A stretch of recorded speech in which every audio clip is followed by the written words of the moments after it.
at this point, so now we're recording. So we just want to kind of give an overview about why we created this SEMP survey software, and just kind of make some points about why we did that, and what we're trying to accomplish so that folks understand why we'd like them to participate.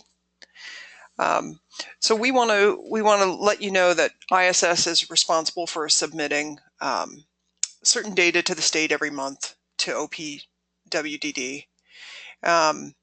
And that's just simply a requirement so that the SEMP spending can be tracked, so that we know when a participant is over budget or maybe has more dollars to use.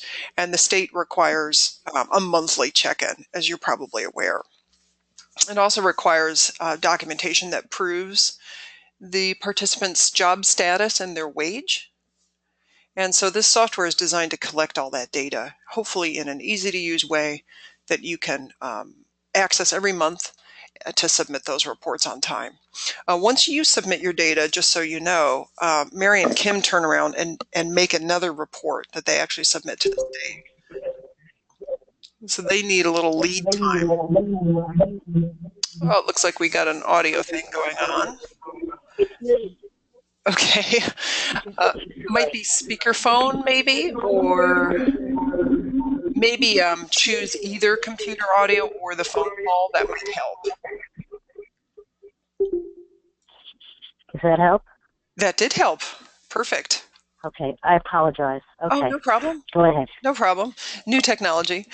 So the reason we want folks to get their survey data in a timely manner is so that Kim and Mary can then turn around the data that you all enter and do their own report to the state. So that's the goals of the software. Hopefully that makes sense. We're now calling job developers and job coaches SEMP reporters. It's a new role we've created in our system. And those are the people, of course, that need to fill out this data, this report data on a monthly basis in the survey.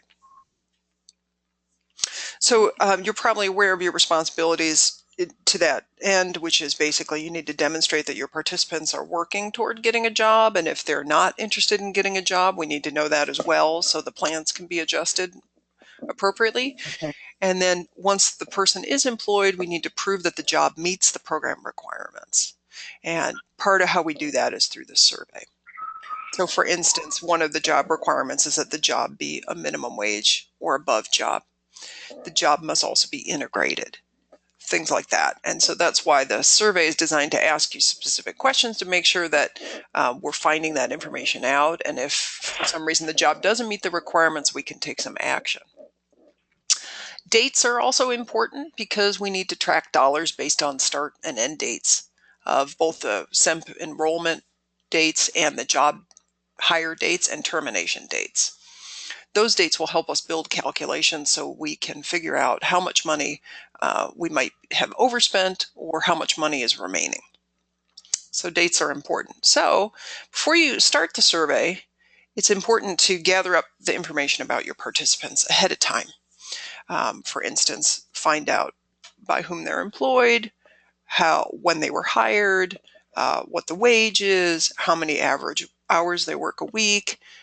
If they were terminated, we'll need that date.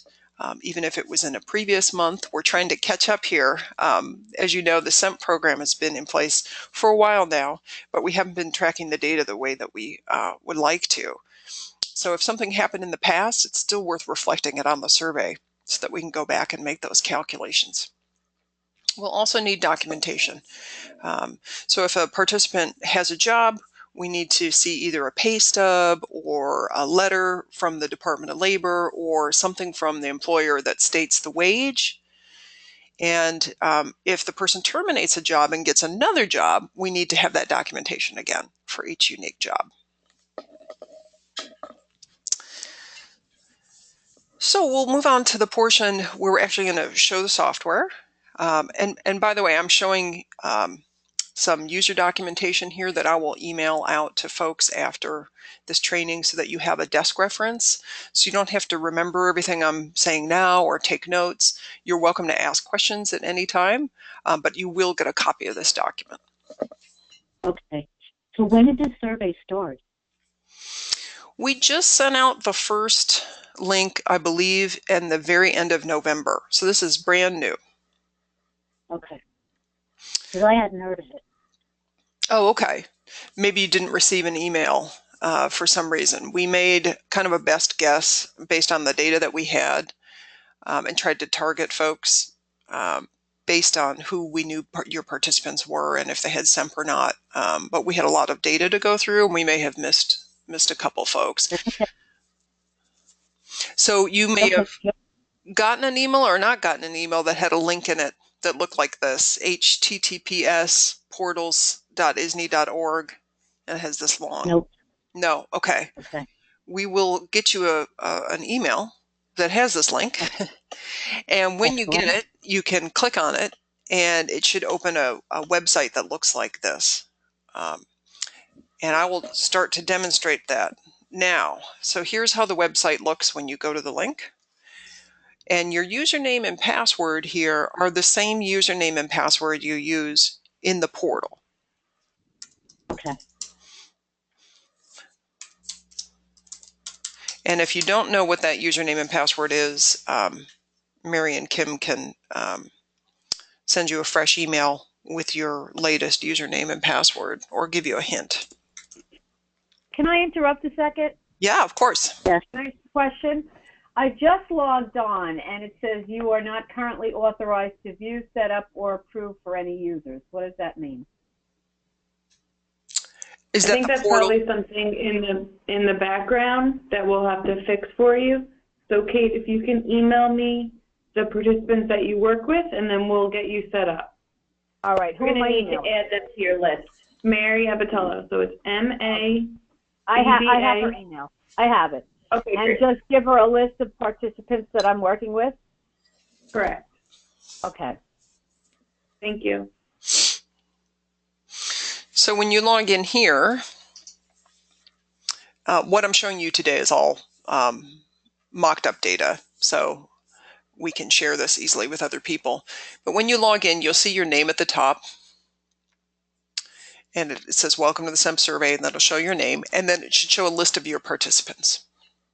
Now this list may not be 100% correct.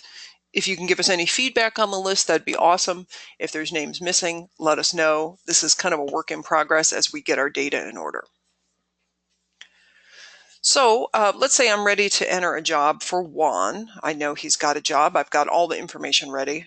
I click on the arrow next to his name, and you'll see there's a series of surveys that come up. One for December, one for November, one for October. And I see that I have been playing with his data before this call, and so you'll see that November's survey is in progress. I'm going to go ahead and pick actually a different person. So you see I clicked the home tab, the home icon, to go back to kind of my list of participants or dashboard, and I'm going to pick somebody else who's incomplete. So this is how it'll look for you when you log in. We'd like you to start with the November survey because we're trying to backfill some data. I think that's still the case, right, Mary and Kim? Do we still want folks to start with November? Yeah, that's good. Okay. Oh dear. I think that's me. I'm trying to log on the computer. I think you have to pick one or the, so you can log on the computer, you just have to choose only one audio option, either with the computer or with the phone. Otherwise it gets in a feedback loop. Can you still hear me, Kate? Yes, I can. Okay, great. Okay, so I think we're going to still start with November, right? Yep. Okay, so you click the pencil next to the survey that you'd like to complete. And the very first question is, did this participant have a job? If they didn't, you click no, and you get the next button, and you'll go to the next screen. The next question, if they don't have a job, is did they terminate a job? If they did, you would click yes. If they didn't terminate, you would click no, and then the next button appears. The third and final question in this case is, does Linda Burns want to get a job? She might not be looking through the program anymore. If you click no, you're done with the survey for Linda Burns. You can then mark the survey complete. And what this will do is put a green icon next to the survey, so we know that one's done. Let's say in December, Linda got a job. or decided she wanted a job. This is hypothetical. Let's say yes, she has a job. Then the screen changes to show some new fields. One of those is describing the level of work that she did in that month of December. So did she take temporary time off? This lets you record the work of perhaps a job that might be seasonal. Let's say she just simply worked this month. That's what is going to be the answer for most cases. The next question is, do you know the hire date? Let's say that we do. In that case, we come to the exact hire date and we put in the date that she was hired, and then we enter where she works. Let's say she works at Lowe's. The next thing is to put in the wage. Let's say she makes $12 an hour. We also have to state whether the setting is integrated or not. Of course, in this case, Lowe's, that is an integrated setting. So I'll click yes. And then how many hours of work does she on average work a week? 18. She might have a second job. If she does, you just click this green plus sign to add another row to this table.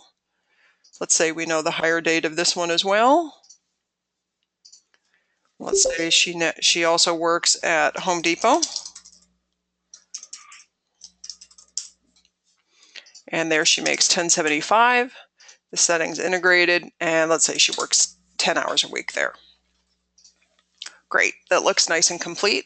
If I didn't know the exact hire date, I would say no here, and I'd put in an approximate hire date, like that. So it's one or the other. It's either the exact hire date or the approximate hire date, not both. Like An integrated setting, it means? That means that the majority of the percentage of employees do not have disabilities. Okay, thank you. Mm-hmm. And this employment setting box, you probably noticed that the software automatically put in a value here that says individual placement. There are some other options here that don't apply to most people. If they do apply to your participant, you probably know already. And we can get you guidance about these if you need more information. Click the next button, and then we come to the documentation screen. This is the screen that'll let you upload that proof of employment we were talking about, a letter, a pay stub, something that states the wage and proves that the person is indeed employed. So I've got two rows here, one for Lowe's and one for Home Depot. So let's assume on my computer I've got a scan of Linda's pay stub at Lowe's. So I'm going to click the upload icon next to Lowe's and follow the prompts. First, I have to tell the software, what am I uploading? Is it a pay stub? Is it proof of employment of some kind? Or is it a letter from the Department of Labor? I'm going to pretend it's a pay stub.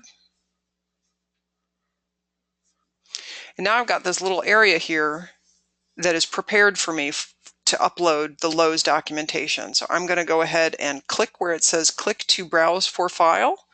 So this will let me browse on my computer for that scan. So here you just kind of follow the instructions, you choose the file,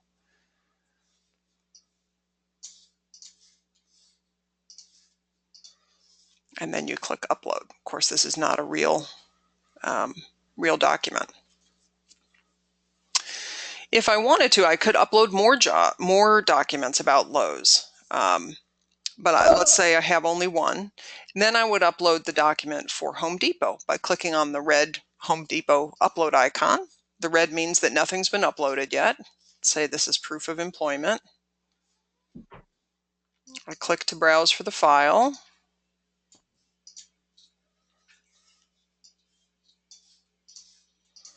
And I click upload. Now you see both icons are green. I've uploaded one document for each job. I'm basically done. I am done. So I can click Mark Survey Complete. Also, at any time you can click this Show All Documents button, and that'll show all the documents you've uploaded since you started doing surveys for Linda. To go back, Amita, oh yeah, go ahead. hi, it's Mary. Sorry, I just wanted to point out that we don't need every pay stub for a position, but whenever there's a pay rate change, that's when we would need a new pay stub showing the new rate, but we do not need it every 2 weeks, or we don't need one every month. I just want to make sure people were aware of that. Thanks, Mary. I'll add that to the documentation also.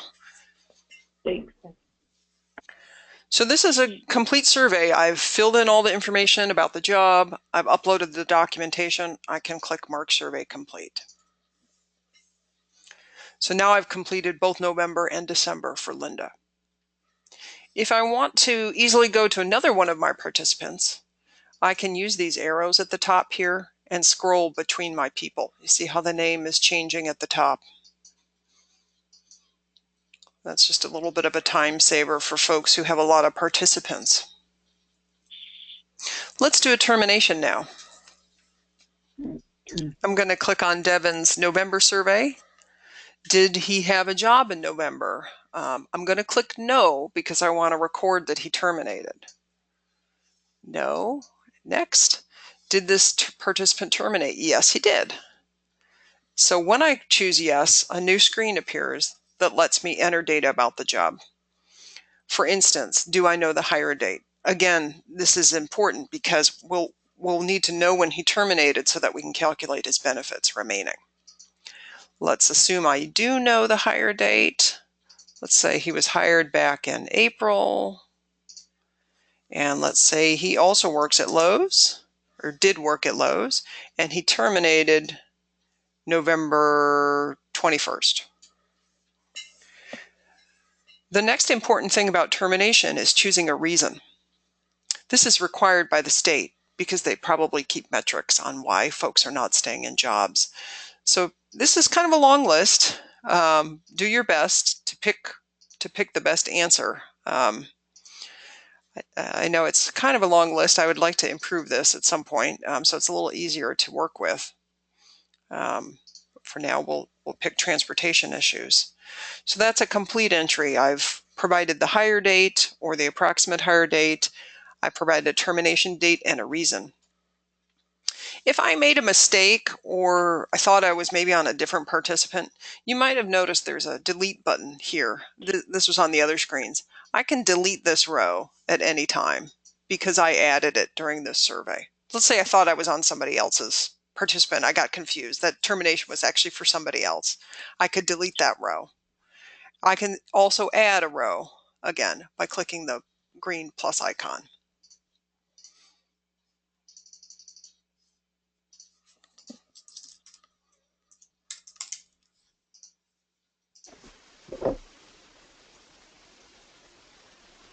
Okay.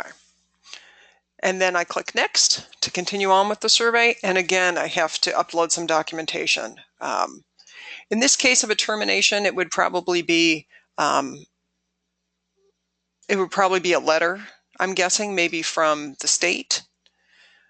Or maybe it could be. Oh, go ahead. It's the same documentation we would need for the participant's time of employment. So from when he started in August till now, we need at least the pay stub or a Department of Labor letter, something along those lines. It's not documentation showing he's been terminated, although that would be helpful as well. This is still just proving the rate of pay and integrated work setting. Great. We'll mark that one complete. At any time, you can log out of the system, and if you're midway through the survey, your work will be saved. So I'll demonstrate that now. Let's do December for Devin. Let's say no, he doesn't have a job. Next. No, he didn't terminate a job. Next. If I log out here, I can either log out using this green logout button or the person icon up here on the right. My work will be saved. And the next time I come back, you'll see that survey that we were working on is marked as being in progress. So you won't lose any work that you've done. So if you get started and you realize you don't have something or you need to call the participant, you can log out and come back and you won't have lost anything.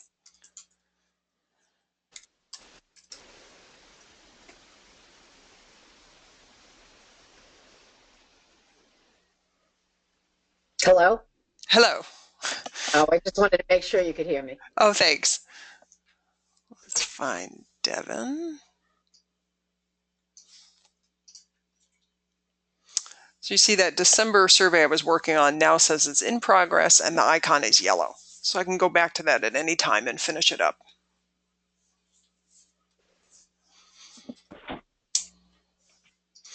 All that I just described, and I know we had some people join us while I was talking. It looks like Diane and Laura. Thank you for joining us. Welcome. Sorry for the confusion. We got started without you, but we can certainly go over any other screens or answer any questions. Let me also tell you, Diane and Laura, that everything I went over is in this document that I'm sharing on my screen right now. It's a step-by-step user manual that will show you what to complete. And Ask a question. sure. I have an iPad. My computer is down right now. Will I be able to upload stubs and all that on the iPad? You can. You'll just need to have that pay stub on the iPad or have it like in your iCloud drive. Yeah, okay. I get confused with all that stuff. I know it's But, kind of confusing about where it is, but if you took a picture of it on your iPad, it should be on your iPad somewhere. I did. I took a picture of it on it. Perfect. I just have to figure out how to do it. Yeah, when you click when you click that upload button, it'll ask you where on the iPad it is, and it'll look in photos first, I think. Oh, that's great. I didn't realize. I've never done that before, so I don't know. I'm not up on all that. Yeah, it should be pretty. You shouldn't have too many choices. Oh, great. I like that. And also, Mary. Hello? Hello? Hi, Laura. Yes, this is Laura. Hi, how are you doing? Do I do the same steps and procedure if I have a participant that has multiple jobs, for example, 2 jobs at 2 different businesses? Correct. Do I Yes. enter it in each job separately, or it's a combination in one? Okay. Yeah, and I'll show you. Good. I'll show that again. As you may have not seen that part. So if there's more than one job, you only have one choice about the level that they worked, which is, I think, maybe an oversight on the state's part, because you could have one job that was temporary time off and one that wasn't. But just pick the best one here up at the top, and then you'll just make 2 rows here. Okay. In this particular case, I have one participant that works as a full-time job, a part-time permanent job. And then the participant has a seasonal job, and that has been going on for about a year now, a year and a half. It's a long season. Seasonal, yeah. Yeah, How would I? You just do your best. I think just I would think at the top, just pick worked this month and put the seasonal. Yeah, Sorry, Mary. the level of employment question is overall. So if someone has a permanent part-time job that they are currently working at, then that would be work this month. If they also have another seasonal job that they did work that month, then that's where you would add it. So if they're not working at all, or they don't have that permanent part-time job, then it would be a temporary working situation. Otherwise, it's always going to be work this month. Okay, good. So could I just ask a question? In clarification, Laura and I work together all the time.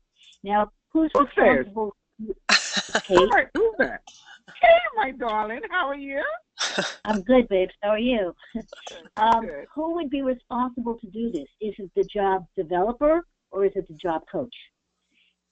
We're asking for whoever can do it to do it. So some people either don't have a coach or don't have a developer. So if one specific person has both a coach and developer, as long as one of the people put it in, then we're okay with that. So there's not a hard and set rule. So that really be between the 2 roles to talk and say, are you able to put it in? Do you want me to put it in? Really kind of just some teamwork to get it done. No problem. And the second person will be able to see what the first person entered. Okay. Because this data goes with the participant. So if somebody else logged in who is not me, let's say I'm the job coach and the job developer for Nova logs in, she will see this data that I just entered.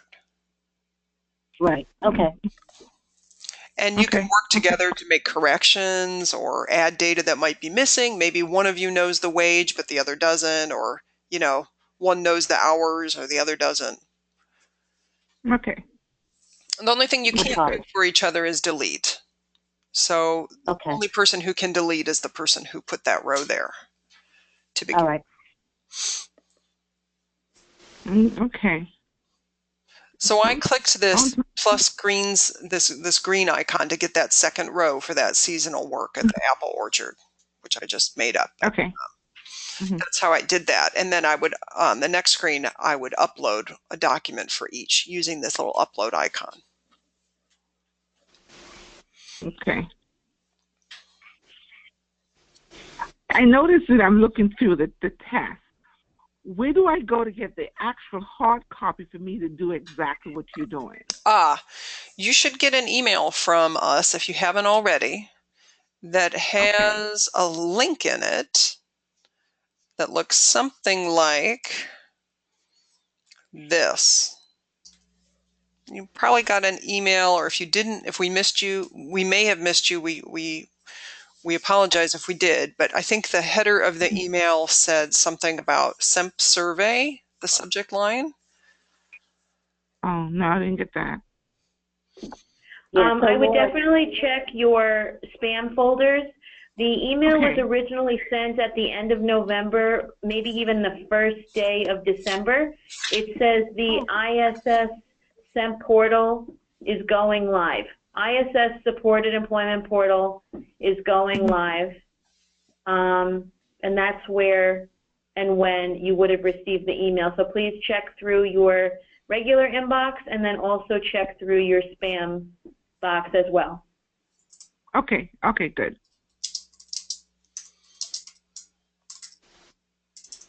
Okay. And also, I'll send you this documentation when we're done with the training, or Mary and Kim will, and it'll have the link right here in it. If you need to, you can copy and paste it. And to log in, to log in, you use the same username and password you use for the portal. Yeah. Okay. So, and if you've forgotten your password, there's not a way to reset it in this SEMP survey. But you can go onto the portal and reset it. So there's what you do is you put your username here and your password here, and then you click login. There is a button here that says forgot your password. It doesn't work yet. So if you did forget your password, go on over to the portal and reset it there by clicking the forgot your password link over in the portal. Sorry about that. I hope that's not confusing. We're going to address that soon. We just don't have the code ready yet. So the portal will be something like the main resources to go back if the password system in the survey doesn't work. I'll go back to the portal as a main resource. Right. To reset my password. Exactly. Okay, good.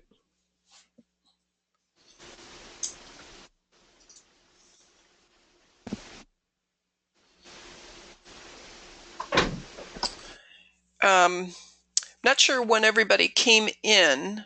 I could do another entry if people want to watch that, or we could take questions. Because I need to see I probably would prefer to see the pictures so I can ask questions. Okay. Because I came in a little later. Sure, I will. I'll fill out a survey for a person.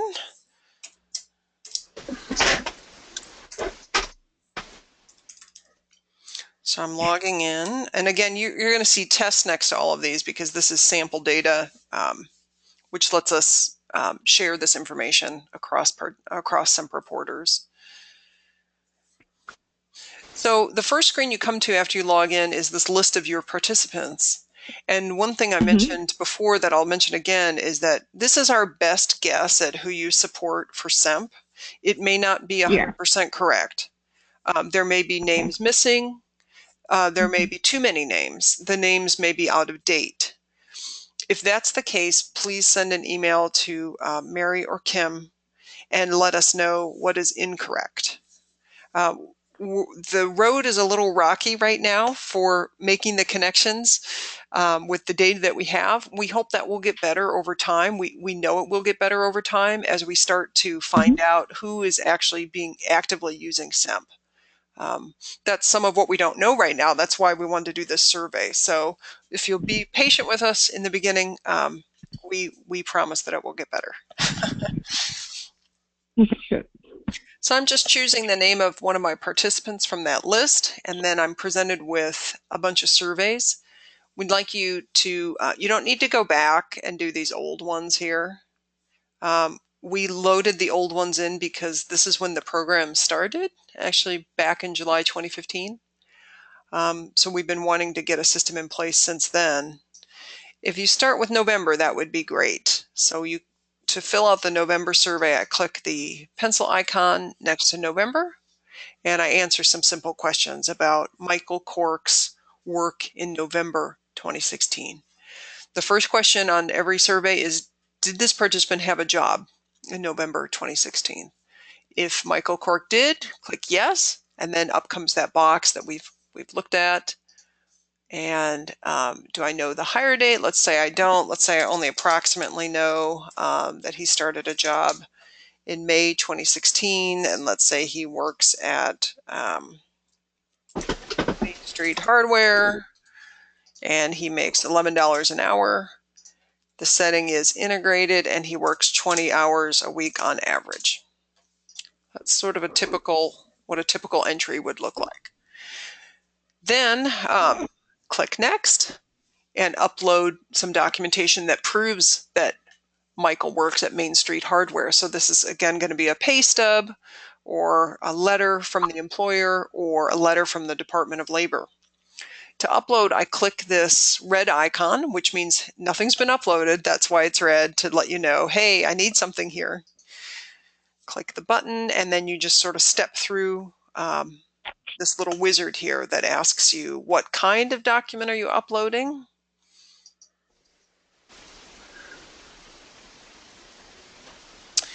And then you click in this box to actually upload the file. So this is where, if you're on an iPad, you're going to be directed first to your Photos directory. I'm on a desktop computer, which I meant to say in the beginning, we recommend the first couple surveys you do them on a desktop if you possibly can, not on a mobile device, because it's going to be a lot more straightforward to use this on a desktop computer, and the screens are going to be easier to read. It's going to be easier to navigate. So if at all possible, use a desktop. The next best thing would be an iPad. Excuse me, would that exclude, because I only have a laptop, would that exclude a laptop? Oh no, a laptop is perfect. Okay. Laptop is perfect. Okay. So I'm looking for a file. I chose the file. I'm clicking upload, and there's my document. And I see I have a little bug here where there should be a date appearing here that's not, but I will fix that. And then I'm done with Michael's. I've done everything I need to do. I've entered the information about the job. I've uploaded the proof that he has the job. And now I'm going to click Mark Survey Complete. And now that one's off my list. I'm done with Michael for November. Ideally, we talked about this in the beginning, but I'll mention it again. Ideally, you're filling these out every month by the 12th of each month for the previous month before. So the reason we'd like you to do that is so that Mary and Kim have time to collate the data on their side and submit it to the state by the 15th. So I know that's a little confusing. Let me try to say that better. On the first of every month, it would be great if you would do the previous month's survey. So if today was January 1st, it'd be great if you would get December done by the 12th. Does that make sense? So at the beginning of every month, do the previous months, because you'll know what happened. You'll know if the person worked throughout the month or if they were terminated or what. So you'll see this table will change. On February 1st, there'll be a new row here for January 2017. So I'd like you to come in every month and fill these out. And my hope is that once you have done a few, it'll be very fast. The burden on you will be minor once you get the hang of it. And do you have an option where, because I have participants that have been working for a couple of years now, and they're been employed at the same establishment. Do you have an option that I can just hit repeat instead of doing this over and over every Yes. month? In fact, I'll demonstrate that now. So we stated that Michael worked in November. When we come in and do the December survey, that job's going to be there already. All we have to do is say, yes, he worked, and you'll see up pops that entry. If everything's the same, you can just step through this. You don't need to change any of this. It's all the same. He still makes $11 an hour. Just click next. If you've already uploaded documentation, you won't need to upload any more documentation, and you can click Mark Survey Complete. So as Mary was stating, you don't need to submit a pay stub every month. If everything's the same, just click through and click Mark Survey Complete. Okay, good.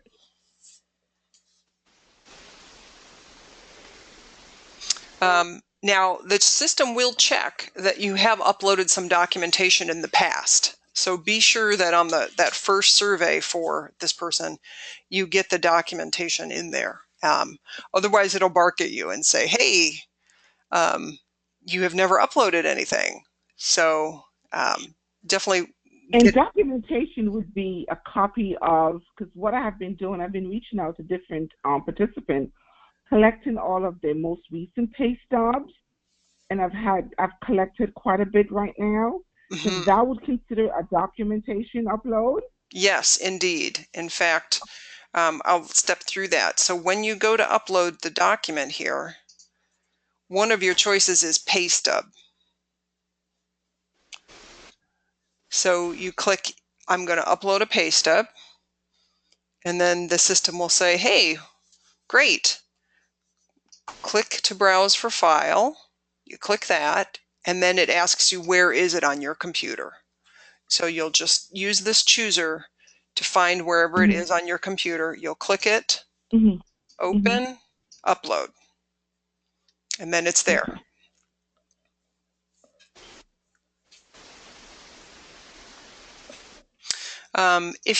If it is a pay stub, it'd be great if you could enter the pay stub date, if you know it, if you've looked at that pay stub.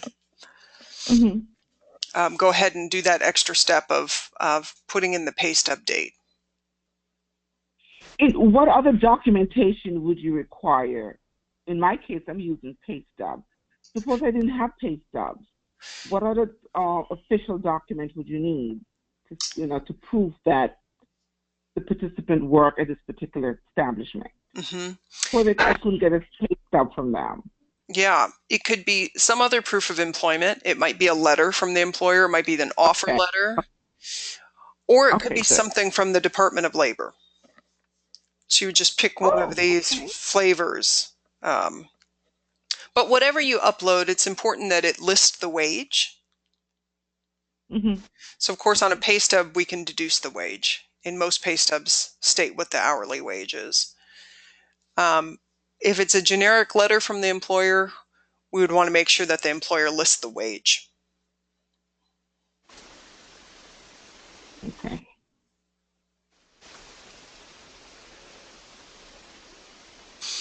And again, if you've made a mistake and you've made an extra row, like I just did, I started uploading that second document, but I don't have one.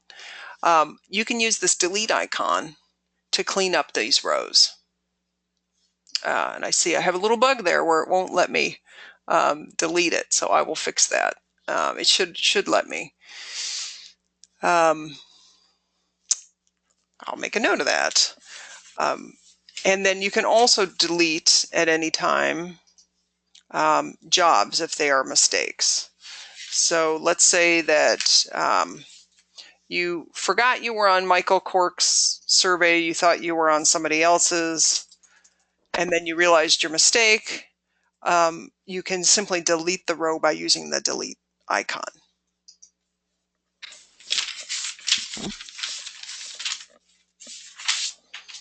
Any other questions?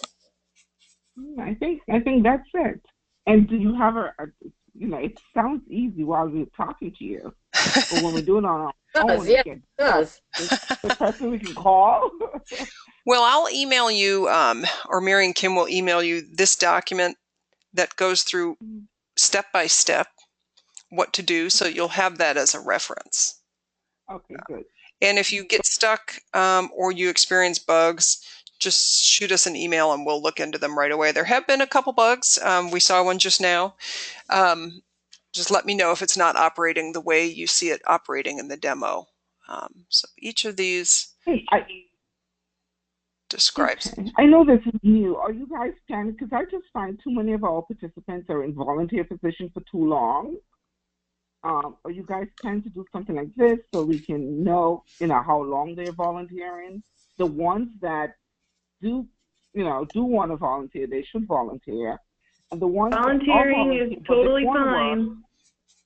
Laura, can we interrupt you for a second? Volunteering is totally fine, but it is not SEMP, and we cannot track that data within our SEMP surveys or the monthly documentation we have to give to OPWDD. And job developers shouldn't be billing to help someone find or locate a volunteer position. That's correct. But what about it? I've come across participants been volunteering for years without even being, considered being employed. I just don't find that fair. Why am I volunteering for you for so many years and you don't want to hire me? There's a variety of different positions that are always volunteer-based, but if you come across someone who's volunteering at a for-profit environment where there are no other volunteers, and you feel they're being taken advantage of, yes, please alert us, because we can't have people with developmental disabilities being treated any different than any other person out in the community who wants a job. So if you come across things like that, please alert Kim and I, and we will definitely look into it. Okay, good. Okay, good. Now I feel like I'm a part of ISS. You start having community. Prior to this, I feel like I was out there by myself. Now I feel like I'm a part of something. Yes. We're all working together. Yeah, no, I have this feeling of ISS is really working for everyone. Mm-hmm. Okay, well, I think I've got it. Great. And does anyone have any other questions about the completing the SEMP survey or any other SEMP type questions while you have Kim and I on the phone? Not yet. Nope, I'm good. Okay. Great. And if you didn't get the email or you can't find the email, let Mary or Kim know and we can resend it to you. Or you can just wait and get the this document that is going to come out with the link in it. Either way. Okay, good. Thanks, everybody. Okay. Thanks, everybody. So thank you, ladies. Enjoy the rest of your day. Enjoy the day. Okay, Bye-bye. Okay, bye-bye.